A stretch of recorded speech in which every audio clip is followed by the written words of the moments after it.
collapse of industrialized civilization.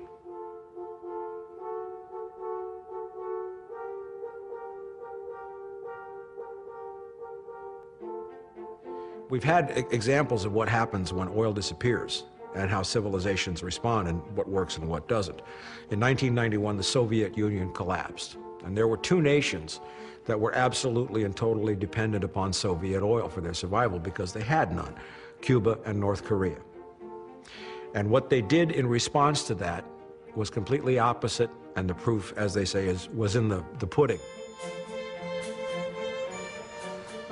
North Korea was a rigid, hierarchical, top-down, Soviet-style, bureaucratic regime where everything came from the central government, they managed everything, and North Korea starved.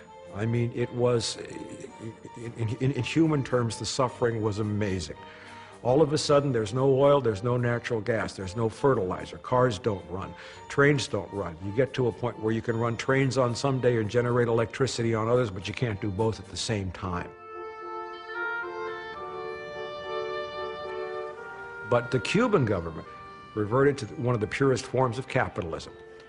It said, everybody start restoring the soil and grow food. You will grow food where you live. If you find any piece of arable land that's not being used, you occupy it and you start farming it and you start growing food right now.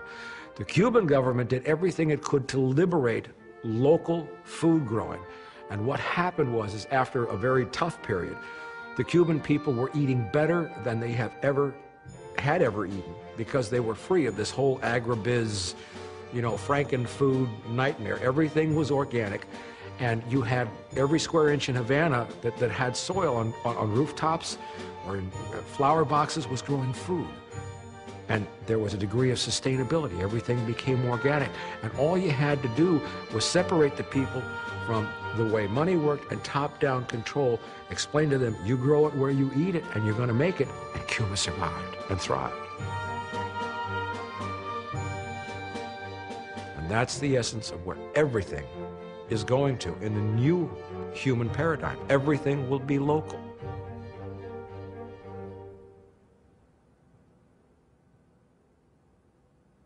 Jack London was one of my favorite writers and wrote about animals a lot. One thing you know about animals is that they all want to go home when they know that they're going to face death. They don't want to be in their tribe or their pack or whatever it is. They want to be on familiar ground. It's a natural animal instinct. In Dubai, the economic crash has hit so hard that Indians who were living and working in Dubai lost their jobs, and they just drove to the Dubai airport and abandoned their cars. And there was a story talking about all the cars that were abandoned as these Indians caught a one-way ticket home to go home. And it's happening in Britain too. You have lots of Poles and Eastern Europeans who were the latecomers into EU fleeing Britain to go home. Now, in some areas, and certainly in the Southern California basin with 13, 14 million people and a 4-day food supply, it's clear that people are going to migrate out of this area because it's not sustainable. We get most of our water from Northern California. That's a problem. We get a lot of our electricity from Hoover Dam out in Las Vegas. Phoenix, for God's sake, Las Vegas. Those people have to worry about where to go, and community is what will save us. You're going to have to do it in conjunction with your neighbors and your family and the people around you. You will fail as a rugged individual. You will survive as a member of a tribe or a family. I have emotion about this. I'm losing it.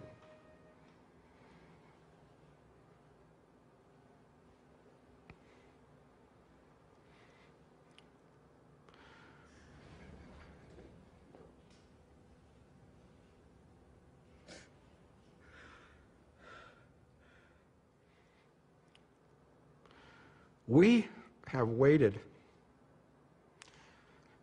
for so long for somebody to listen to us.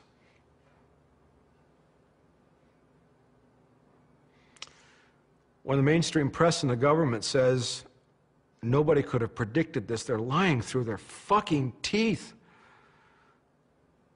We all saw exactly what was going to happen and how it was going to happen, and remarkably, when it was going to happen. None of us expected the collapse to be as severe as it's proving to be, or as fast as it's proving to be. But we've been screaming for years, and we've been watching everything we said come to pass, and we have felt so angry.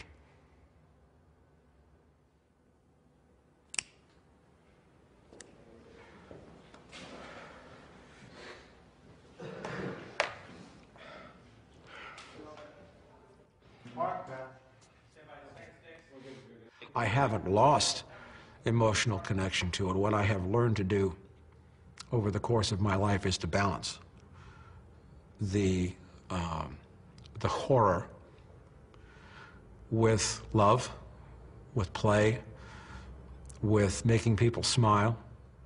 I take my dog out for a walk, and we count how many smiles we can inflict in the course of one walk. I walk through downtown Culver City, and I usually come home, with saying, oh, that was 23 smiles we created today. And for some reason at this moment in time, that's a very precious little treat for me.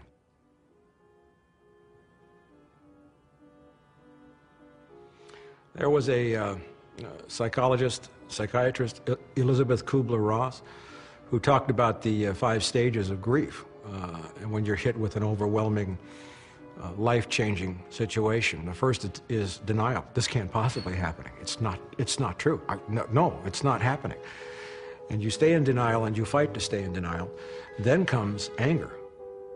I really believe that mankind is now entering just barely.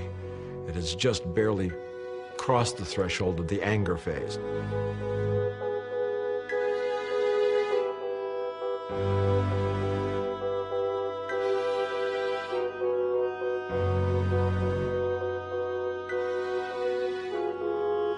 We have to get through the anger phase, and how we get through that anger phase is going to be critical. The way we're going under current government and monetary rule, the only kind of anger that's going to be produced is the destructive kind, born of absolute frustration and bitterness, that nothing that's being sold to us as being a solution is making us feel any goddamn better. Then, of course, after that, we have the bargaining. Well, the bargaining is kind of going on now, too. Maybe I could have done something different. Well, maybe I should have thought of that. Maybe if I do this now, it won't be different. Then you go through the bargaining, and you finally get to a place of depression where it's really starting to sink in. And these are all emotional stages that one goes through, whether they're an individual or a culture or a civilization. And the final stage is acceptance. And it's really only when people reach the point of acceptance that you can find those people who are like part of the ones on the Titanic saying, okay, show us how to build a lifeboat. There's different ways to look at, you can find stories that support arguments that you want to make, just because there's different authors that sort of support your worldview, and there's other ones that don't. Is it possible to sort of create a reality based on picking news stories that support your worldview?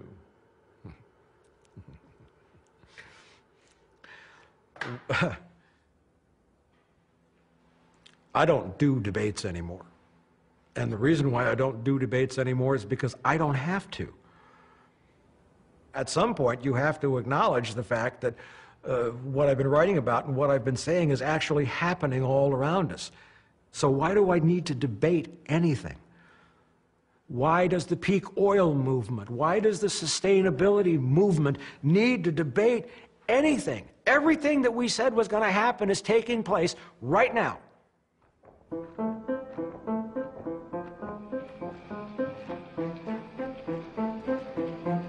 Every aspect of human existence is on the table.